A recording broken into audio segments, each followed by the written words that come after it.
right? It should be the prize. It's the one uh, we call it's the one domain or the one competency we call a competency. It's the one competency that really allows us to gauge what the student has acquired in a very in a holistic manner. First thing before I forget is always have a rubric. Anytime you want them to write anything, there should be a rubric attached to it. Okay. The student should need to know what a good response looks like, what a passing or acceptable response looks like. A lot of times when we issue writing tasks to students, it's very precarious in their mind. They don't know what a success looks like. This is why first we model it, right? We do it so they see, okay, write a compound sentence. So you write the compound sentence, you model it, you go through the, you know, all the control practice, everything we talked about, right? So when you want them to do it in a writing scenario, they already know what success looks like, and then you place it on the rubric. The rubrics should be fairly, they don't have a lot of things on the rubric, okay? Especially as they're younger. Now, when they're in university or at high school, they can have a much detailed rubric. But when they are, let's say, first grade to fifth grade, sixth grade, kind of only focus on what the enabling objectives are. So, if the enabling objectives for that unit was to write in the past tense, right, subject, verb, agreement, focus on those things, all right? And especially don't focus on things that you haven't taught yet, or you would perceive that they might not have learned yet, all right? But always have a rubric so they know what success looks like. And the rubric should be pretty concise. Doesn't have to be a lot of things on the rubric. Doesn't have to be extremely detailed. The rubric should include concepts that you want to make sure that you emphasize. So, for example, give me one. If you ask students to write 3 sentences about something they read, give me a point that might be on the rubric that you're looking to grade. I think the paragraph, the sentence. What about the sentence? The sentence should be a complete sentence. All right, so they should have a complete thought, right? So you can write that. Student, for the younger kids, I have a complete thought because they're using it to proofread their work and review their work. So I have a complete thought, okay? And they could check that off, right? And what is a complete thought? You might even include that in the rubric. A complete thought is a subject verb, right, with a complete thought. That the idea is the idea is complete, right? What's another thing that you might put on a writing rubric for younger grades, lower grades? Think of end marks, like question mark. Student. I have an end mark. They could check that off, right? Give me another one.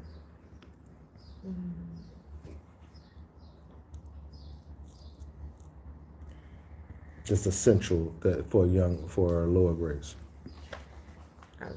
Tenses. Tenses. That might be a little complicated. Unless you taught a tense like past, simple past or something like that. I used the simple past. All right. Or, you could say I used the right tense, the right verb tense. Okay. But I don't know if I would use that because, tenses can be confusing. It's 12 tenses in the English language, right? So that can be kind of confusing to them. So All I mean tenses. But again, if let's say you specifically was doing narratives and everything had to be written in the simple past, right? All my verbs are in the simple past. Well, most of my verbs are in the simple past. Well, I use the simple past appropriately, but you have taught that. What's another thing that definitely would be on that rubric? Subject and verb. If it Agreement. has subject and verb. Subject verb agreement. Again, depending on the grade, yeah, I use the proper subject verb agreement. Again, that's a lesson that was taught in that unit or in a previous unit that you taught, or it's a skill that you would assume that they should have acquired in a previous grade, right? What's another one? That's to check the spelling.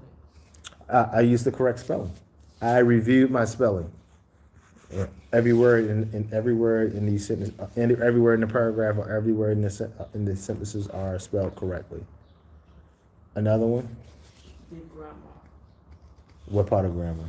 like the grammar in the sentence.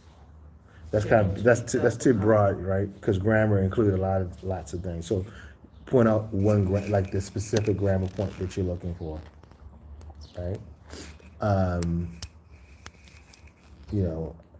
Just point out the specific grammar point, whatever the grammar point is. What's another one? What about starting a sentence with what? Capital letter. Capital letter. Isn't that a big one?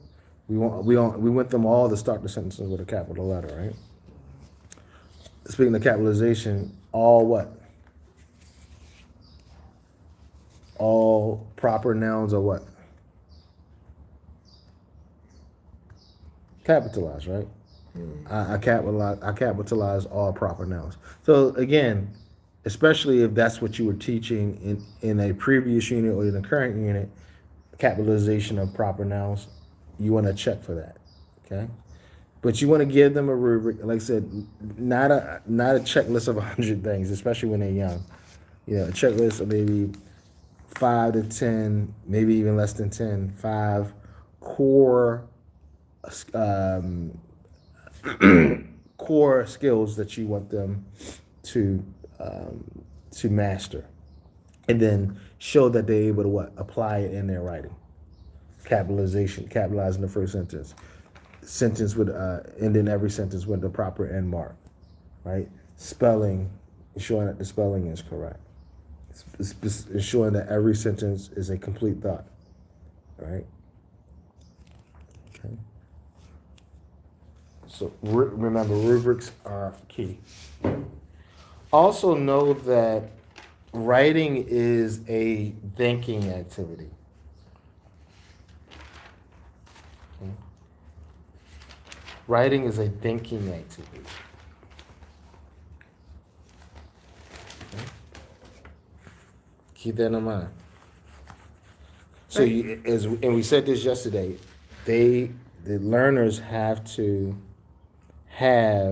you should have prepared them with a lot of ideas. Don't leave them hanging with ideas. So you guys in class, you've talked about it in many different ways before you ask them to write. You listen to something, right?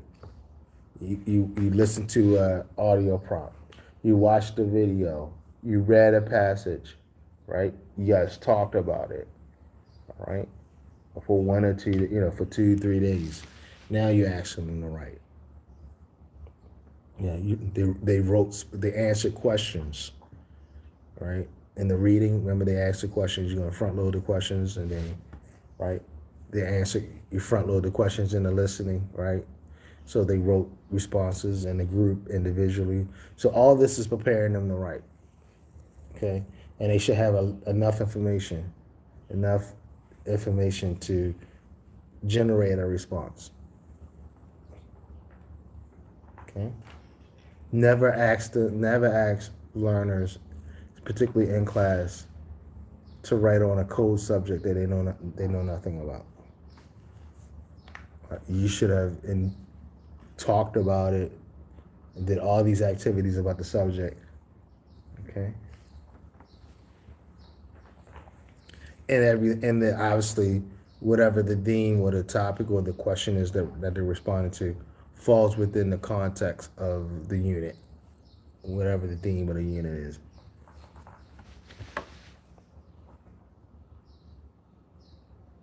Okay. If you want them to write a paragraph, model that. Write the paragraph in front of them. Okay. Have them, and then when you write the paragraph in front of them, follow the writing process. All right. At the university, and I've done this even in high school, I'll write a whole essay in front of my students using the writing process, and they see me make mistakes. They see me think. They see me brainstorm.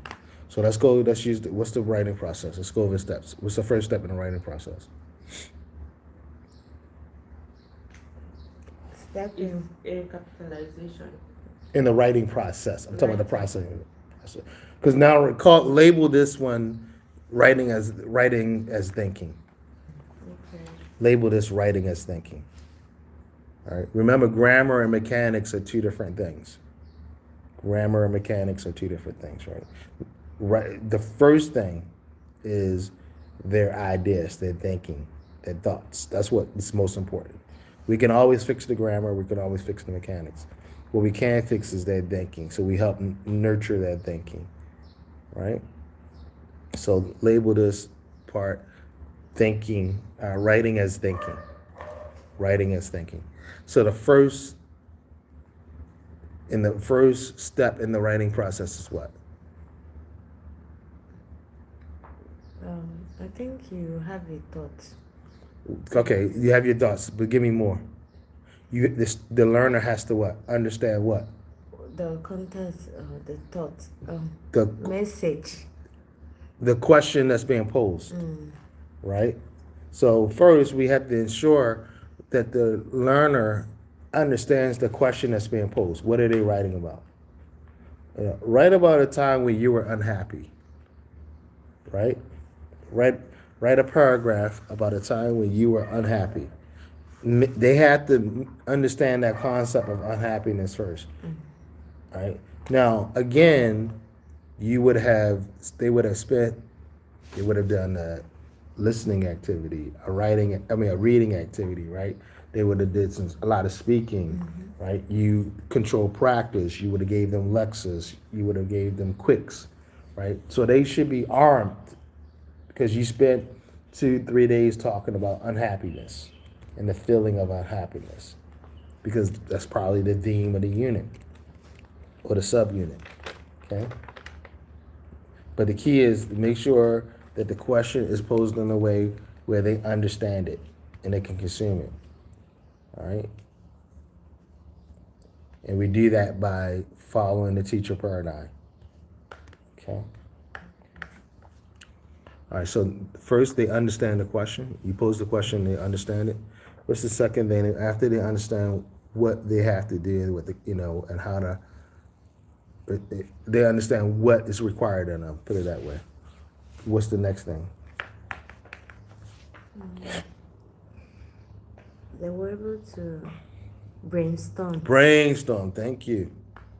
They're gonna brainstorm. They're gonna brainstorm. My position, Dr. Ray's position on this is brainstorming is the most important part of the writing process. Spend time on brainstorming. Your learners are going to devalue brainstorming. Why? Because you got to remember, this activity are all writing activities in a learning setting. They all they're not authentic. They're not authentic. The learner doesn't really want to do it. They're only doing it instrumentally, right? Yes. For the grade, Yeah. right? They're doing it for the grade. They don't really want to write this. I don't care how cool you think the topic is, how much they enjoy themselves. They really don't want to write it. 99% of them don't want to write it, right? They're only doing it instrumentally for the grade. Trust me, if you gave them the choice not to write, They won't write, yeah. they won't write. Okay, all right. So, so understand that they're doing this instrumentally. So therefore, it's going to be hard for them to generate ideas. Even after you've done all this with the teacher paradigm, you took them through the whole deal, warmer control practice, vocabulary expansion. You took them through the whole deal, right? They still going to be like, ugh. All right, they got some ammunition the right way, but then, ugh. So really show them how to brainstorm. If they compare and contrast, they can use Venn diagrams, KWL charts. You know KWL charts? A KWL chart? Hmm? Explain, please. A KWL chart is great when you want them to brainstorm and start. And a lot of times, I require students to turn in the KWL charts a lot of times. And it's pretty easy. It's a chart, K, W, L. You can go this way or you can go this way with it. Right? However you want to do it, doesn't matter. What you already know about the question or the topic. Understanding. What you want to know about the topic. And after you did that, what you have learned about the topic. So they can, sometimes they can fill out what you've learned because you've already, like I said, you've done a 1 to 2, 3 days worth of teaching us on the lesson. So they learn certain things from the reading, they learn certain things from the listening, they learn certain things from the conversation, what you told them, right? So they can start filling this out right away. But what they want to know, what they Want to write? what they want to know, what they know, what they already know, what they learn, what they want to know, and what they have learned. Okay. And this way, they can use this as a basis of measuring this when they visually see it against what the question is. Okay. Write a paragraph about a time you were unhappy. All right. Well, I know unhappiness is not good, right? I know that I've been unhappy several times, this month. I know the things that make me unhappy. All right. What I know is why do I feel unhappy, right? Why does it bring me down or make me feel such a way, right? I want to know who is what is the source of my unhappiness, deeper than what makes me unhappy, but what is the true source, right? And then when they finish all that, what they have learned, something like this, right? So this helps them brainstorm, and they can measure that chart against the question, right? Because the key is you want authentic responses as much as you can. You're not going to get 100% authentic because they don't want to do it in the first place, right? So they're going to give you some kind of form letter responses because they're not really interested in the first place, right? But you're going to try to get as much as you possibly can authentic responses. And sometimes you always have that student who likes to write and likes to dig into their thinking, and you'll get some good responses from them. Okay? If you're comparing and contrast, you can always do the good old Venn diagram. You've seen this, right? Mm-hmm. It's called a Venn diagram, right? And if we're doing two things, here is the differences, and this is the similarities, right? So everything here goes to similarities. These are the things that make them different. If you compare 3 things, then you got another one right there, right? So this is the 2 things that make these 2 things similar right here. These 2 things similar right here. All 3 things similar, right? And then the differences. Right. So Venn diagrams are cool for comparing and contrasting. Looking at differences and similarities. All right. Free writing. Free writing could be a cool idea to kind of gather their thoughts. Listing. All right. But the key is, whatever they do to brainstorm, they need to analyze it. They're not doing because if you let's say you require a brainstorm, right? You want to see that they brainstorm. What they'll do is, and it's in a rubric, student brainstorm. I brainstorm. I have evidence of the brainstorm, right? what they'll do is they just throw some stuff together after. This is what my son does. He writes it first, and then he does the brainstorm later just to satisfy the teacher, right? And I catch him doing that all the time. Right? The brainstorm is not authentic. He wrote it first. Right? We don't want them to do that because that's a bad writing habit. And students are going to do it because they're just trying to get the grade. They really don't care about the right. They're just trying to get the grade. But we really want them to brainstorm first. Why? When if they go to college or if they're trying to solve a difficult problem, we want them to be able to break things down, analyze them, and have control of their cognitive. We want to promote metacognition, right? Metacognition. What is metacognition? Thinking about your thinking. That's what we want students to do. Think about their thinking. And brainstorming allows them to think about their thinking. And it's a good skill to help them solve problems. If they just write the paragraph first and then do the outline and brainstorm afterwards, they're not thinking about their thinking. They're just doing it to turn something in, right? And I'm pretty sure you did that in school, right? I probably did it too. But when it comes to thinking and being able to solve problems and becoming a better writer, we want to really promote the brainstorming first. So like at the university, they have to turn their brainstorm in first. I have to look at it, right? Because I know if I don't do that and I haven't turned it at the same time, they're just going to write the brainstorm after they have written the main product first.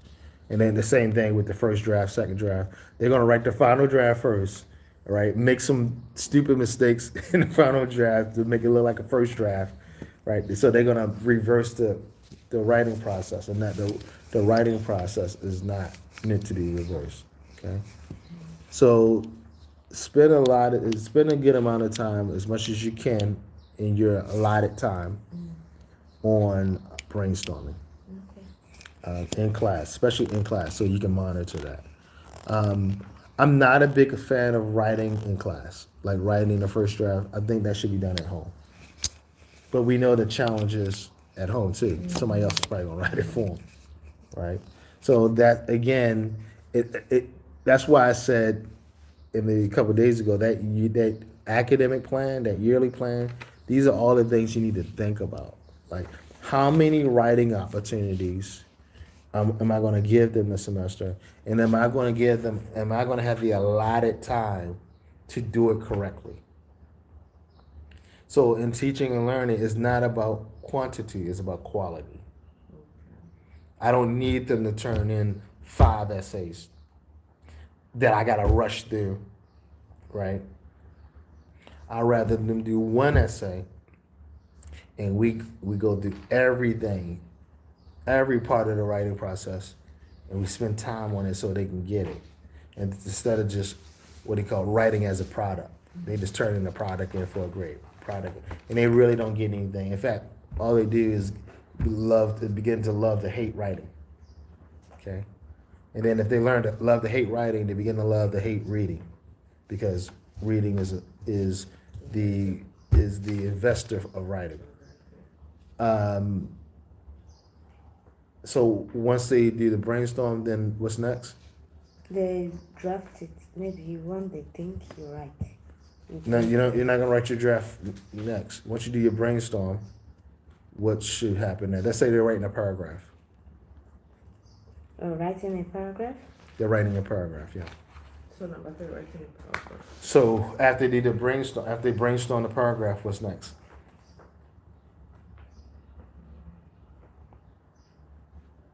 What's the purpose? So to help students, this is from my perspective, and I think it's valuable. Students won't see the value of brainstorming, as we said earlier. They just won't see the value of brainstorming, right? So, sentence. If they're writing an essay, the product of the brainstorm would be the thesis statement. But hopefully they're not writing. Well, they could write that. In elementary school, they're writing essays. My son was writing essays. All right? So the product, let's stick to one paragraph right now. The product of A brainstorm. a brainstorm is the topic sentence if they're writing a paragraph. The product of the brainstorm if they're writing an essay is the thesis statement. What? The thesis statement. This. Thesis. Thesis statement.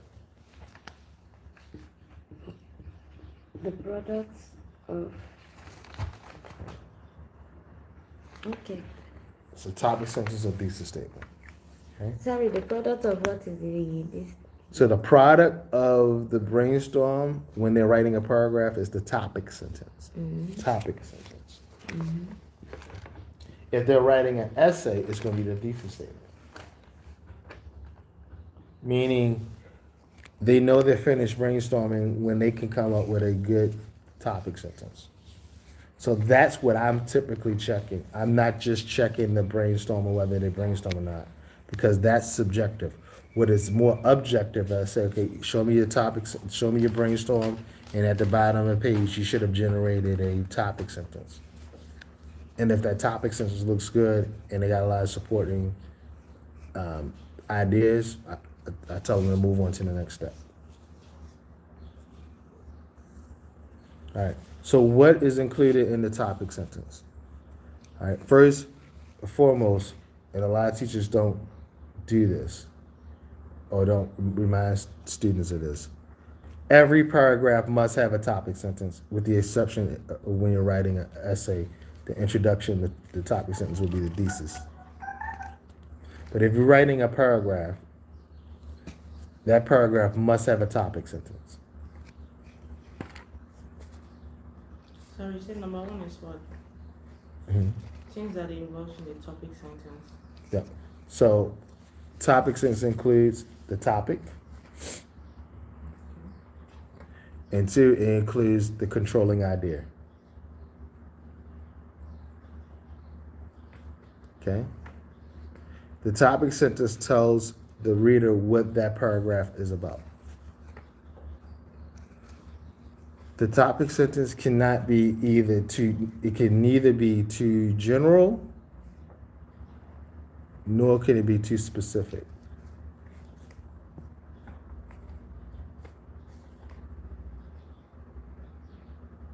Okay? So there should be some guidelines, some limits to the topic sentence. This allows the student to write on topic.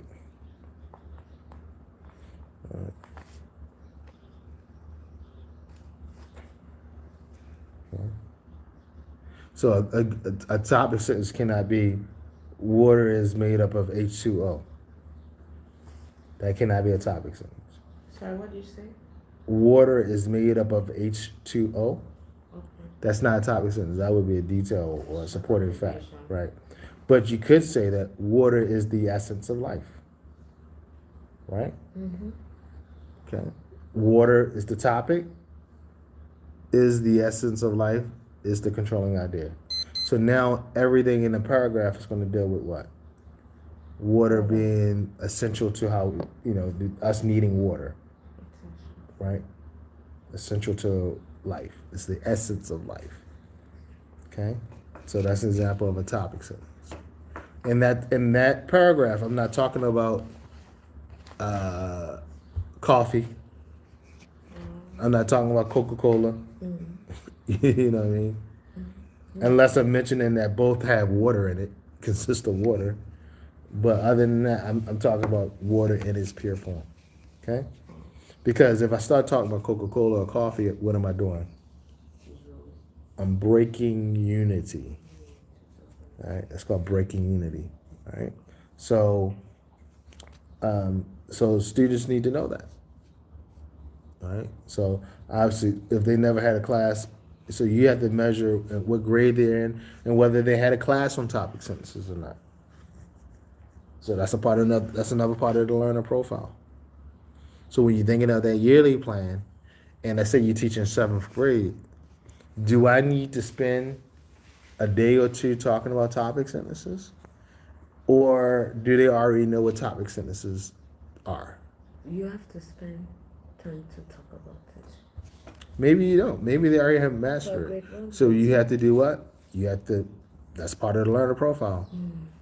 You know, give them a what we say, a pre-test Yeah. on topic sentences. All right, or ask them to write a topic sentence.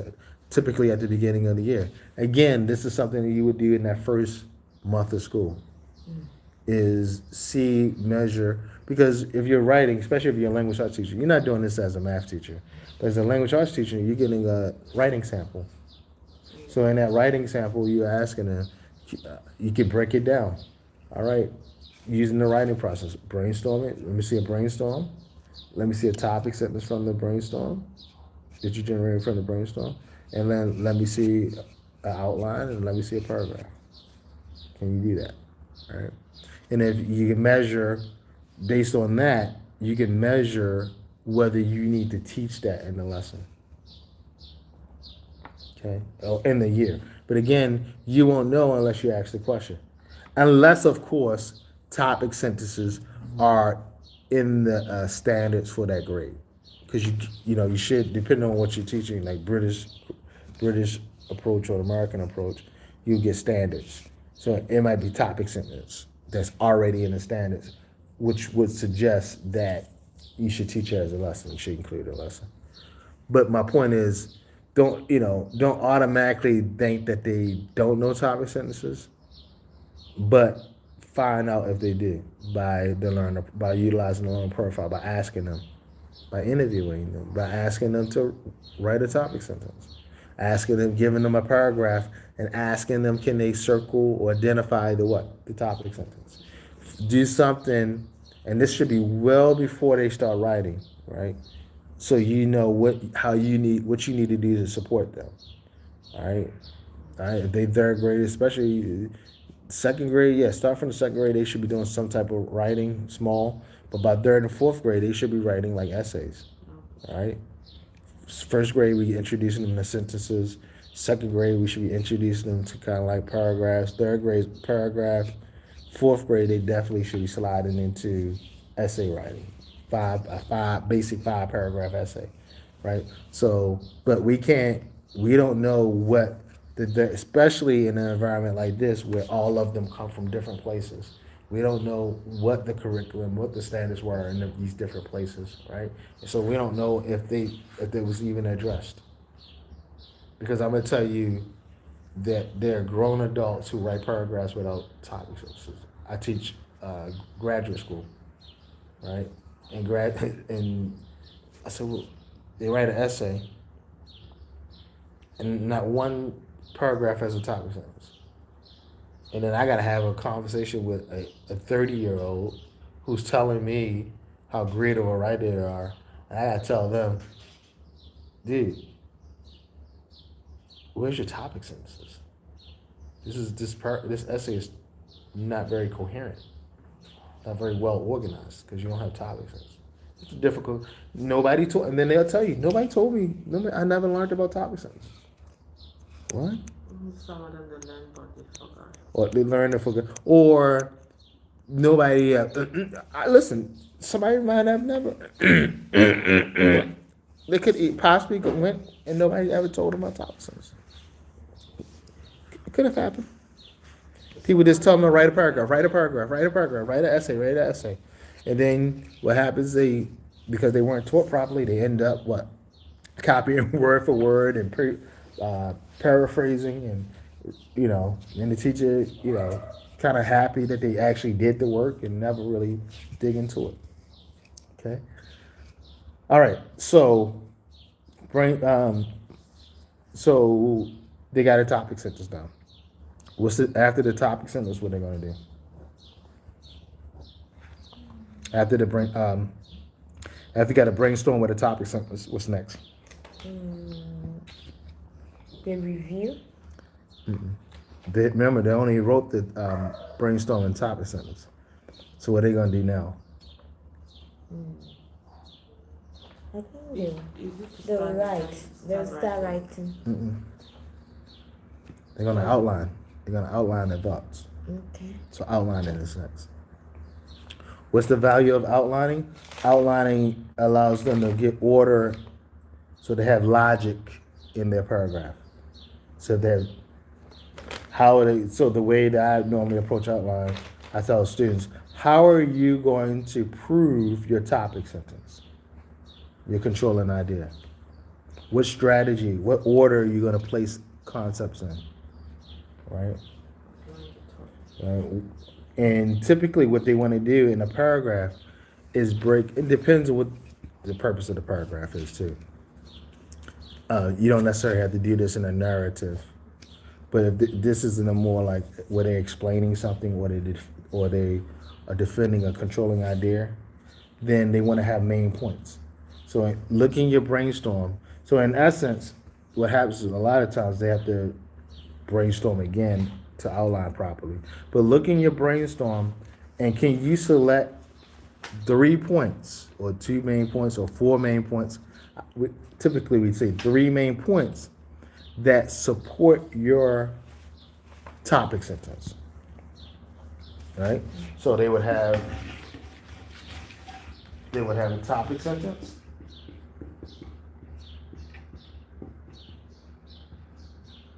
All right, and then they would have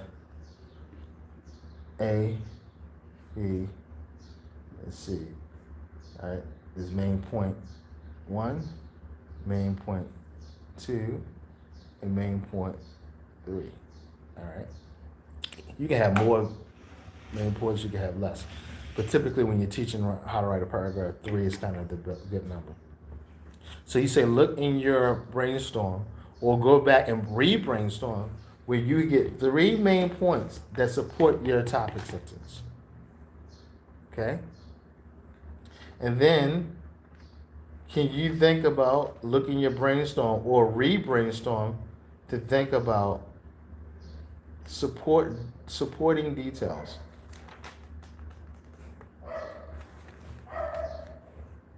And then supporting details if necessary to support those supporting details.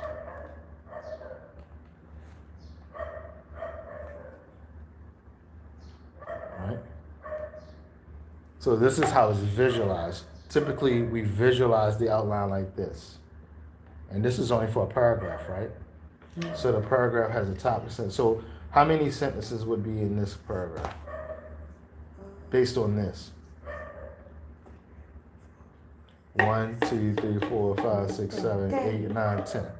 And then actually 11 because you have the concluding sentence. All right? Now, let me throw caution to the wind here. They're not a slave to the outline. The outline is just a thinking. They can change the outline as they write, because writing happens at the moment in which your fingers touch the keyboard. You can change your mind. This is only just a what? Advice, a guide, kind of like a guide. You can change. So if you come up with another supporting detail or another supporting detail, that's fine. You don't have to go back and change the outline. This is only kind of a guide for you. So what I tell my students, you're sitting at your computer, you have your outline there, you're looking at your outline. But if other ideas come, you can include them. And you don't have to alter or edit your outline. Right? Because sometimes the best ideas often come what? As you type. As you type or write their best. Oh, yeah, I want to include that. Boom, boom, boom, boom. And that's it. Yeah. I want to include that. Boom, boom, boom. But this allows you to sit there and not have what? Writer's block, right? Like, I don't know what to write. I don't know what to write, man.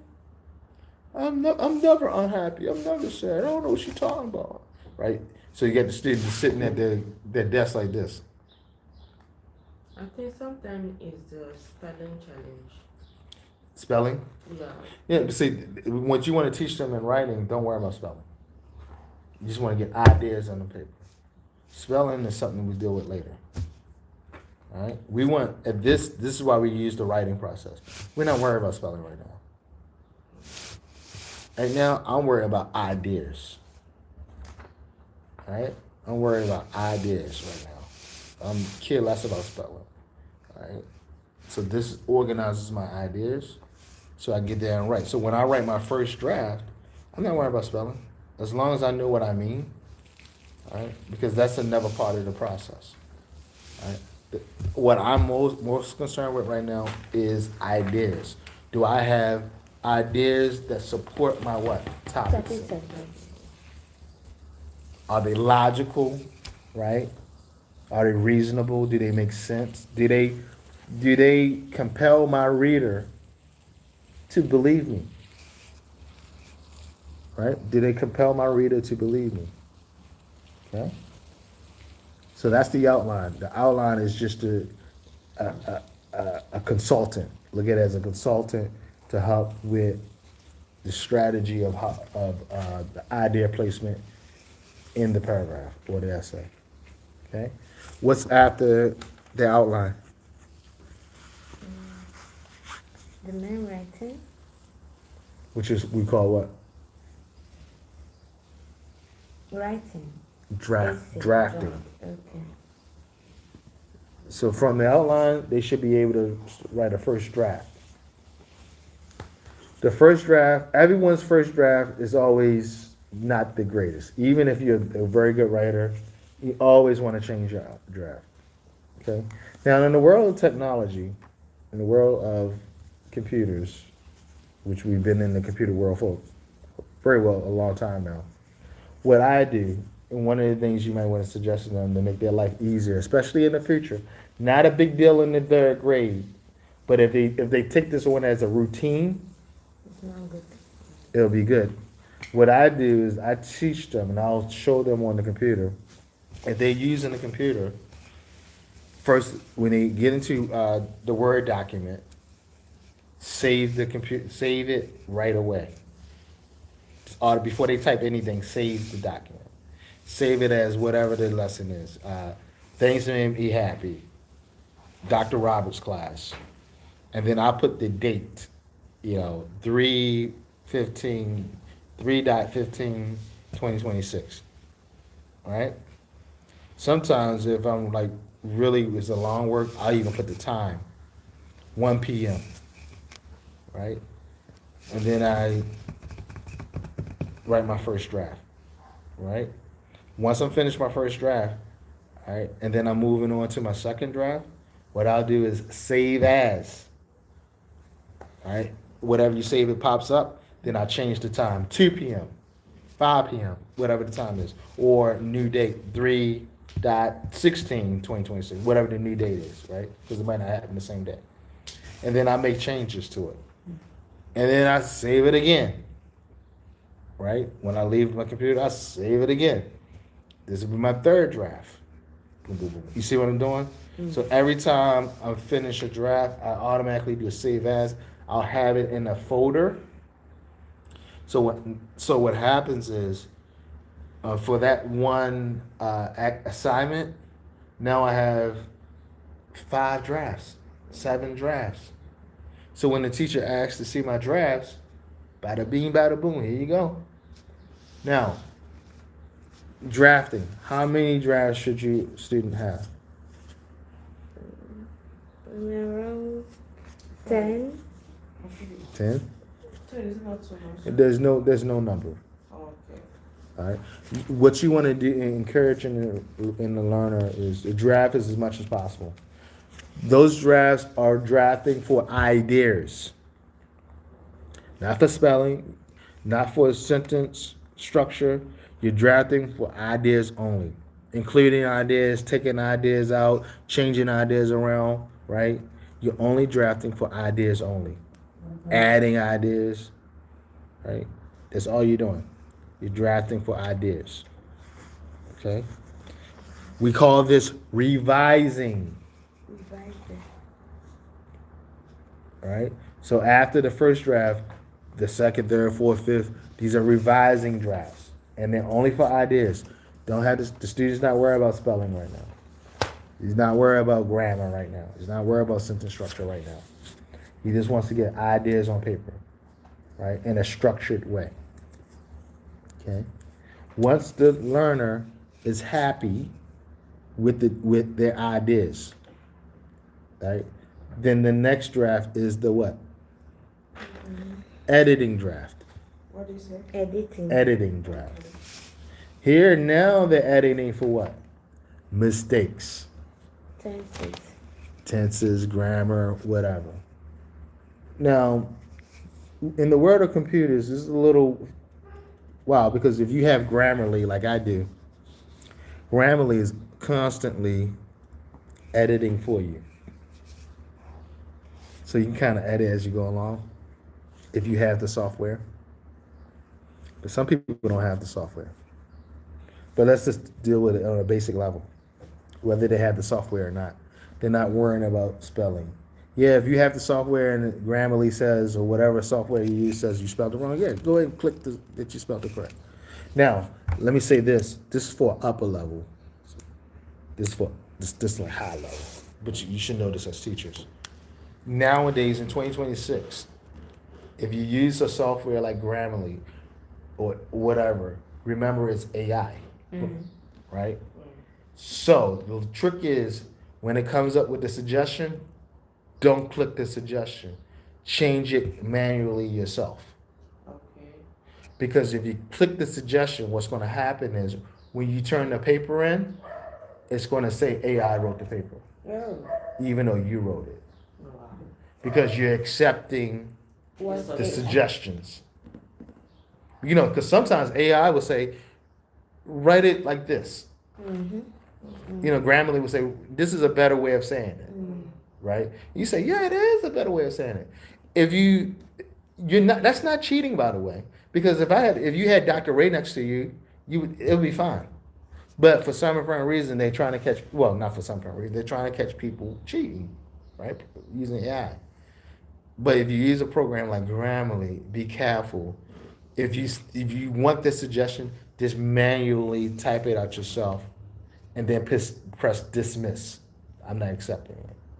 Because if you start pushing accept the correction, when the professor or whoever's reading your work, it's going to come up as AI. Okay, just let you know. A lot of people have to rewrite their research now because they go submit to the journals, and they say, oh, "Did you use AI?" No. Well, yes, you did. And we find out it's actually programs like Grammarly. So it's even like you'll hear they'll ask you now, it's okay to use AI for editing, but it's still problematic because it may come up as AI use. So that's the way you can get around it. Okay? Not a big deal with third graders and fourth graders, right? Not a really big deal, but something you should know nevertheless. So that last draft, okay. Now, well, let me point this out. You have to also make the decision whether you're going to allow them to use programs like Grammarly, or do you want them to edit? Remember, the last draft is editing. Whether you want them to edit themselves. That's a decision that it should be either a school policy. If the school doesn't have it as a policy, then you need to make it as a policy in your own particular class, right? How much help can a parent help? If they have a tutor coming, how much help can the tutor provide, right? Because if you don't set these policies, what's going to happen? They're going to turn in something that you know damn well that student didn't write, right? Low frequency words, right? These very complicated syntax, right? Nowhere in the world Muhammad wrote that, right? Nowhere in the world Sarah wrote that. There's nowhere in the world Mary wrote that, right? So you can avoid that. Yes, I did, teacher. Yes, I did. Right? So to avoid that, you can set the policy. People still might not follow your policy, but at least you have a policy in place. Okay? So that last draft is a editing draft. And then this is when they're looking for grammar mistakes, spelling mistakes, punctuation mistakes. All right? And they can correct it. And hopefully they can correct their own mistake. So you can see where writing can be very valuable because if the last draft is the editing draft, And we know that errors they won't be able to correct, right? Unless they're using Grammarly or a product like Grammarly, errors they won't be able to correct because you don't know that you made an error. So this again allows you to give even more support because if you see that students are making the same errors across the board, you can now what? Give a class. This is what we call scope and sequencing. It wasn't in your yearly plan, it wasn't in your unit plan, but you see it as an issue, so you scope and sequence it into the planning. Okay? Okay. And that allows you to speak intelligently. Well, why are you guys doing this? I'm doing this because that writing assignment we did last week. I noticed that most of the students are having problem with subject-verb agreement. So I want to take a day or 2, 3 days to really deal with subject-verb agreement because either they didn't learn it last year, whatever the case may be, and it's not really in our curriculum for this year, but it's obviously needed. Okay, you speak like a professional. All right, so that's your last. So the editing draft, they make the mistakes, they fix all the mistakes. After they fix all those mistakes, then they turn in the final draft. Okay.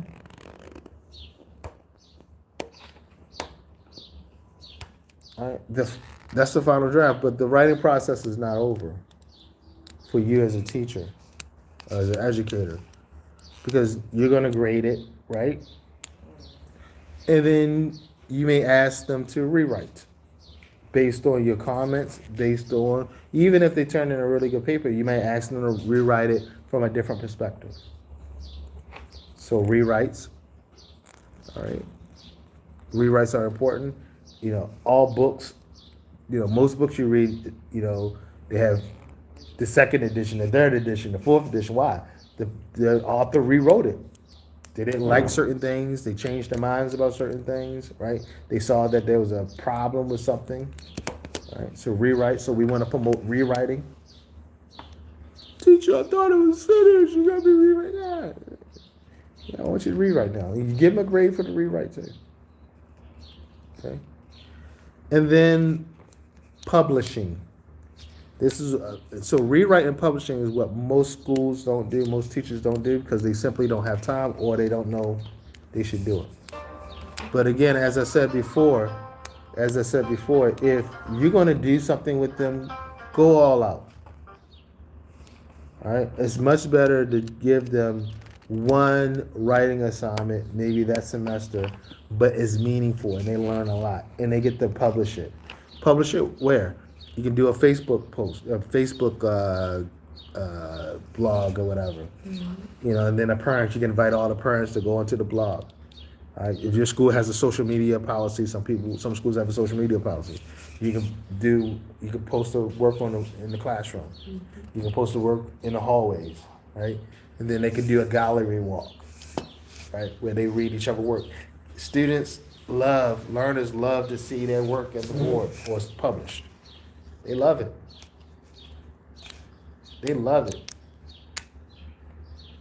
Right? They love to see their work published.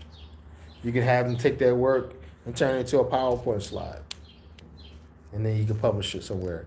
Again, if the face is an issue, they can do the audio version and publish it somewhere. But learners love when they work so hard on something to have it published and have everybody else see it. Because they're proud of it.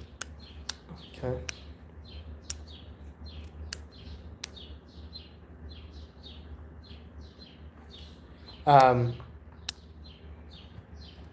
So that's the writing process. Utilize the writing process in teaching writing. Okay.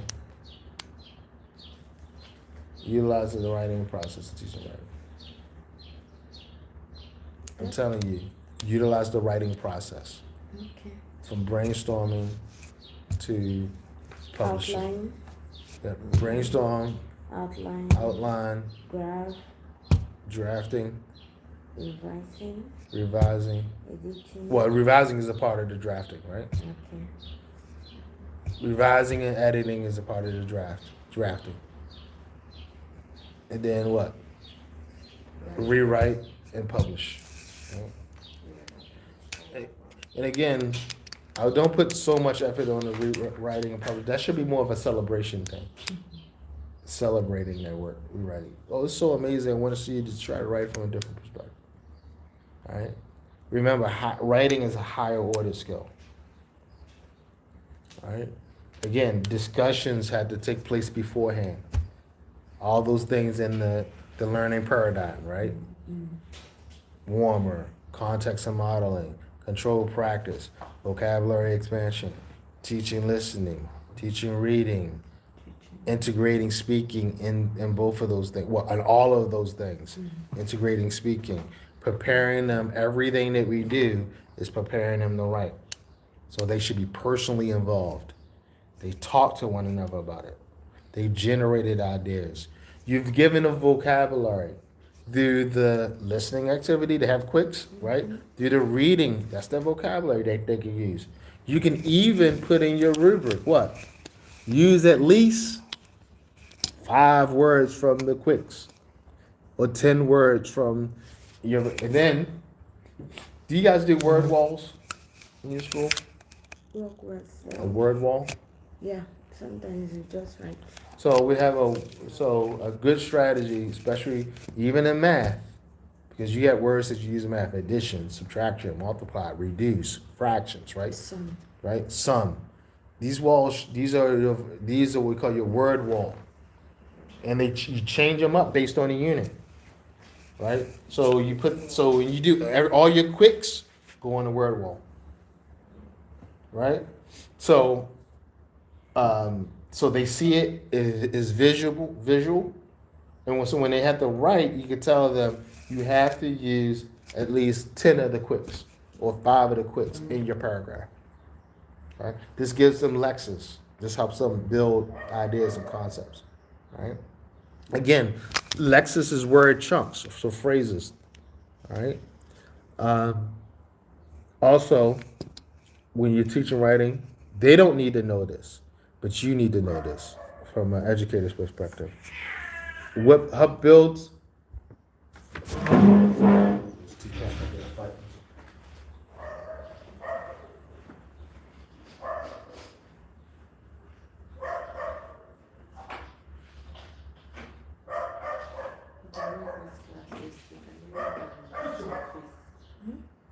said the way the glass is, you can think this open.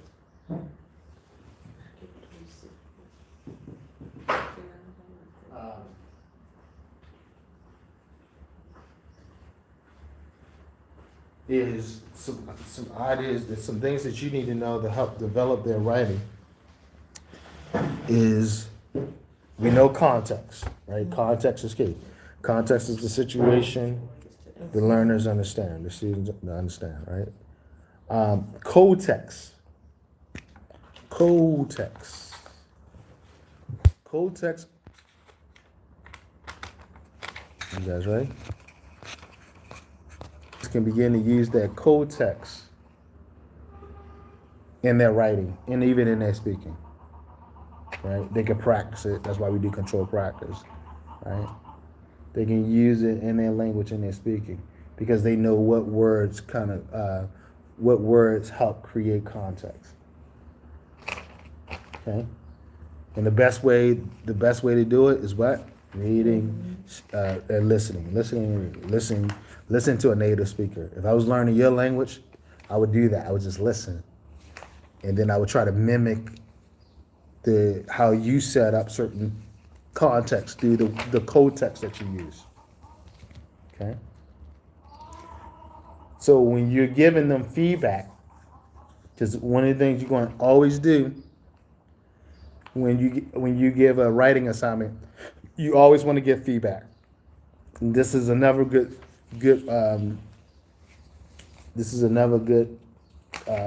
technology serves this very well, because if you have them turn their work in like a Google Classroom or LMS, it's very easy to give them feedback even with your phone, right? Versus doing what? Grading the papers. They have to write stuff on the papers and it's all sloppy and you're tired, or it's in red, or it's people can accept it better I've learned online than when you handwrite it. For some current reason, when you handwrite the feedback, learners take it more personal than when it's typed online. So one of the feedback you can give them is concerning their codex. All right. Think about their codex. Think about the words they use around other words to help build context. Now, don't confuse codex with collocation.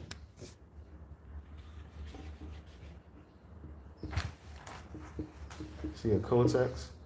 Then you have collocation.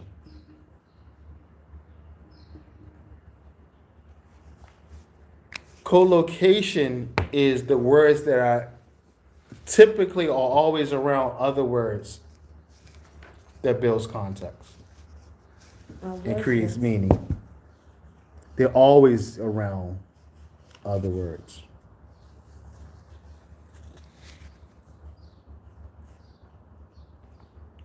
All right, collocations. So words are always around other words. All right. So if I said, "Hey man, you need to," "Hey man, it's cold outside. You need to what? You need to. It's cold outside. You need to zip what? Zip up. Zip up." We hear zip up, right? Or you need to button up.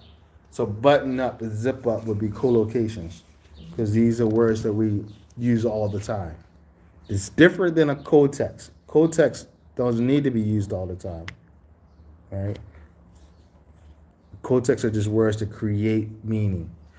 Collocations are words that are used a lot, often, to create meaning in context. Button up, zip up. Hey man, you driving too fast. Hey man, you're driving too fast. Hey man, you're driving too fast. Too fast.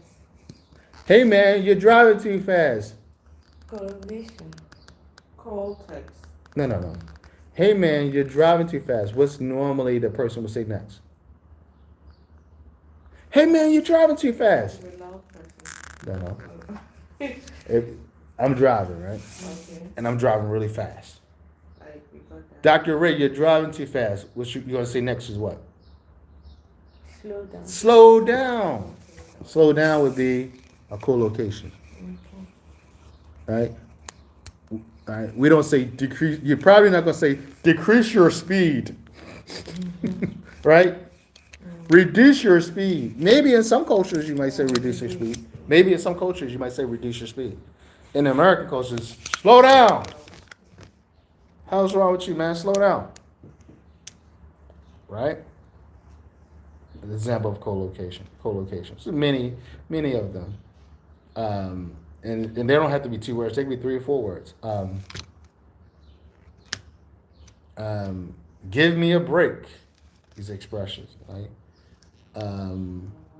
Or they could be phrases.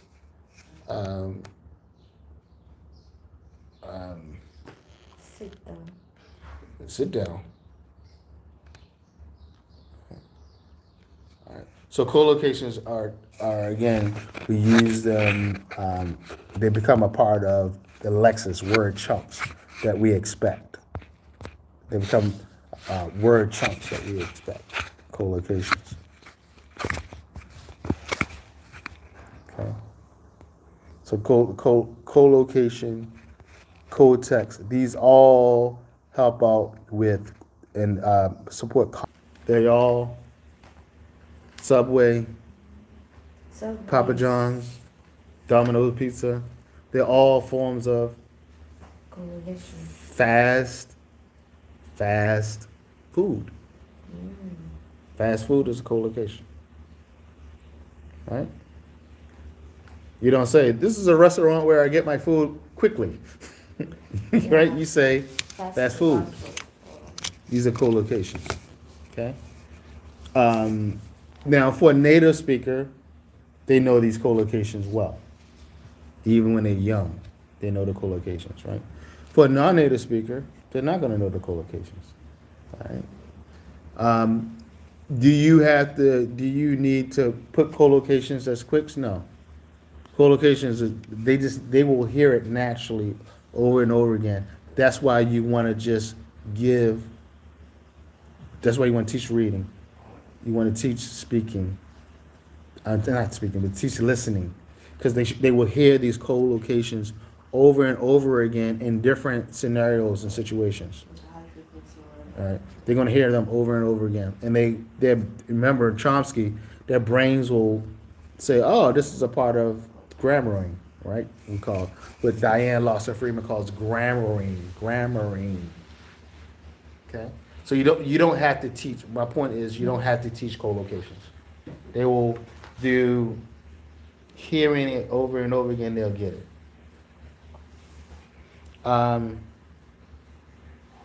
Again,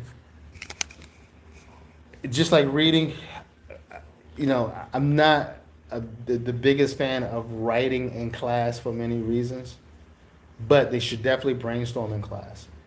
And if you do have the environment, like the good reading environment where everybody's quiet when we're reading, right?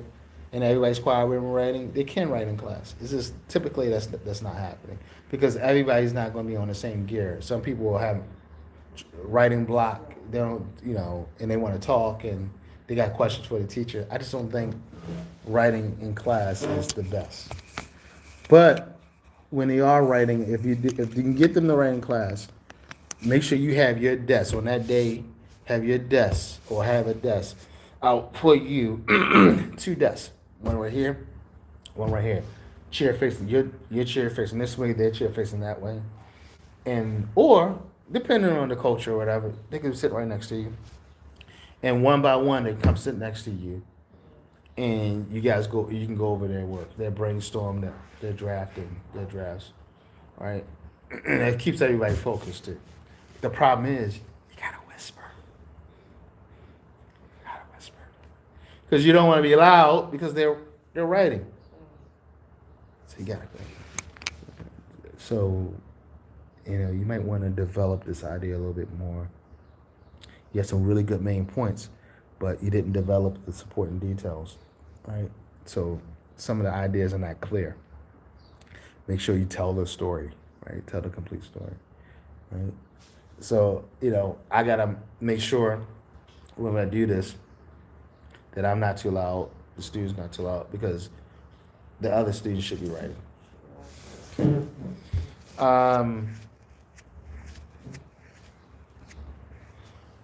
The other thing, what are you mainly promoting when you're teaching writing? Let me rephrase that question. What are the 2 variables that's most important that you want to make sure your students always think about when they write? Topic. We talked about this kind of briefly before. Coherency,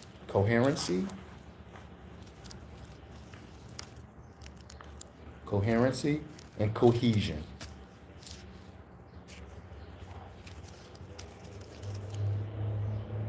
These are 2 variables that you want them to, as they're drafting, that you want them to be thinking about.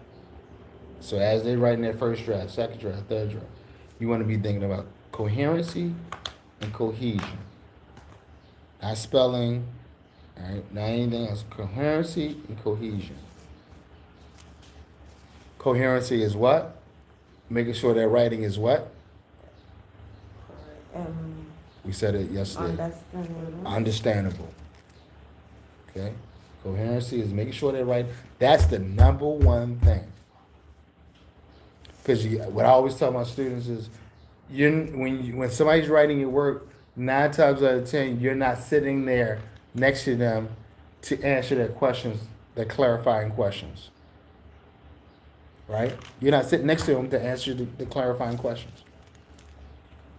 Right? So you need to write in a way where you reduce any confusion or issues of clarity. Okay? Cohesion is what? This is an example of cohesion here. Making sure all the ideas what?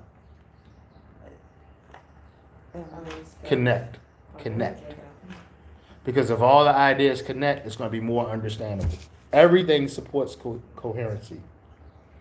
All right? If you're breaking unity, if I have a paragraph that, and I'm saying my topics in is water is the essence of life, but then I start talking about Coca-Cola and coffee, right?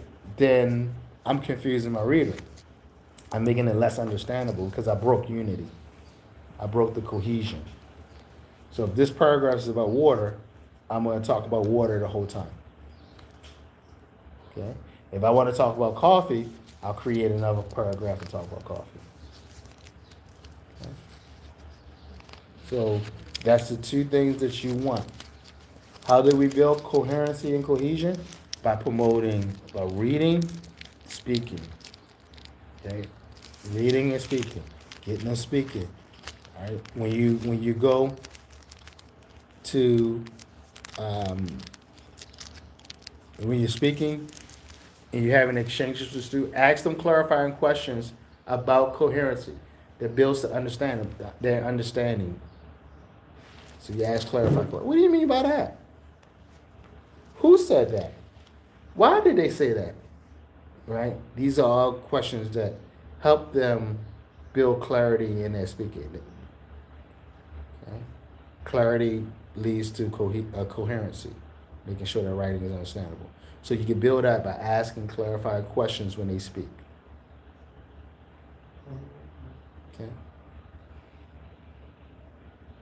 If they're always going off topic, right? If they're going off topic in their speaking, what? They're probably going to go off topic in their writing. Mm-hmm. So you can address that before you ask them to write by having them speak and then making sure you make the correction. You know, why did you say that? Does Coca-Cola have anything to do with water? If it does, tell me how. Right? Help them with their logic and reasoning so they're not breaking unity and making their writing confusing. And again, you can support that in their speaking transactions.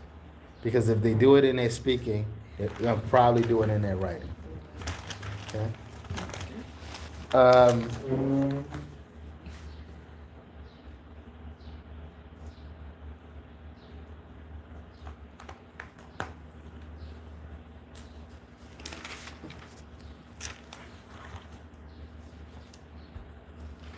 The other thing too is just like speaking, just like listening, speaking, and reading. Make sure it's interesting.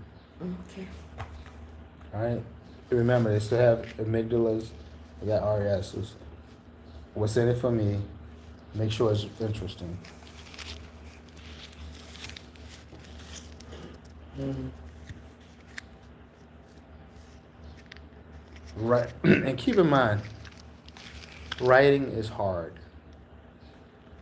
It's a higher ordered skill. Writing is a thinking process. That's why we draft. It's a thinking process.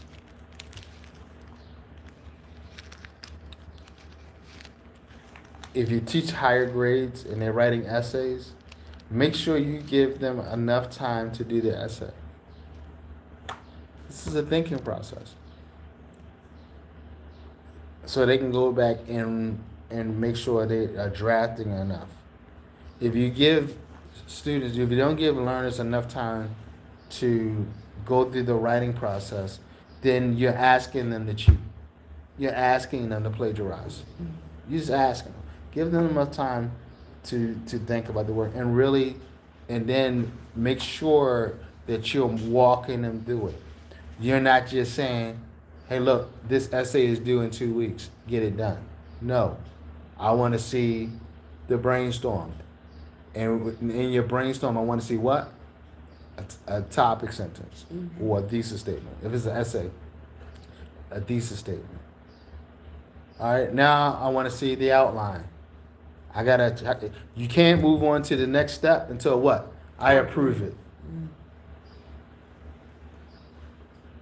Okay? Typically, I don't ask to see every draft, but I say I need to at least see your first draft and then another one of your drafts. If you do that, they're less likely. They're still gonna have something to try to get over, but they're less likely to cheat, plagiarize,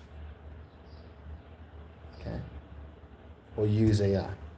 And tell them if you use AI, it's a wrap. I'm going to catch you, right?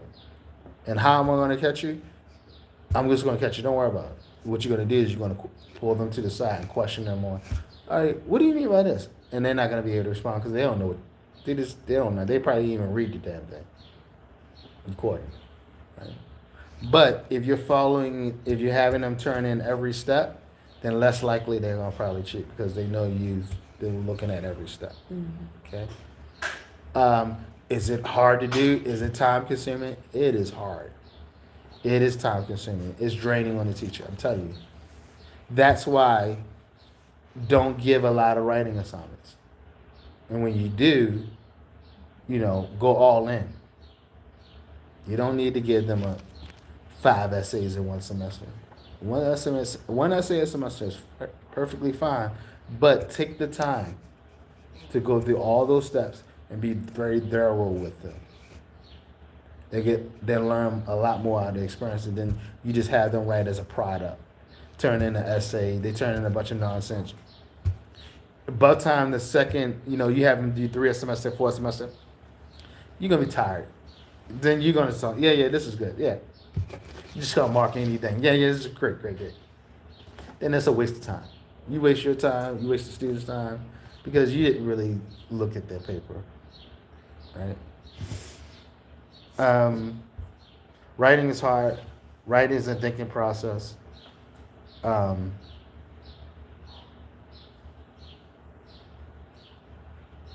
lot of authors, some of the best works, they took years to write because they draft maybe 50, 60, 70 drafts. This is horrible. This is terrible. This is horrible. This is terrible. Right? Until they found something that they were happy with. So drafting is key. All right. Yeah, I covered everything for teaching writing. Okay. Any questions about teaching writing? It's really the money. You're not gonna teach writing the way she teaches writing. She's gonna be way more thorough. Right? You're more teaching writing for more short responses. All right.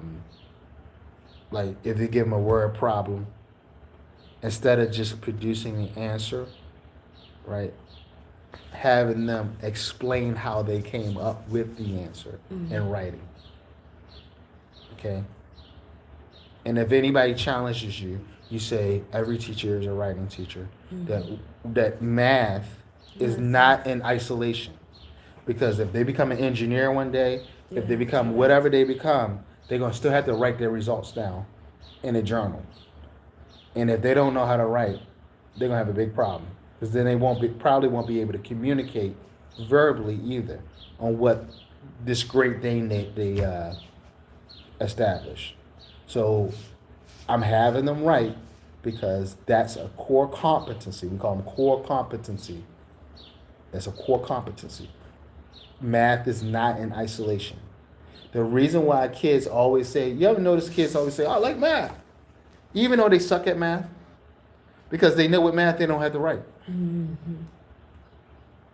Because everybody hates writing. Everybody hates speaking. You know speaking is the biggest phobia in the world. Speaking in a crowd. It's the biggest phobia in the world.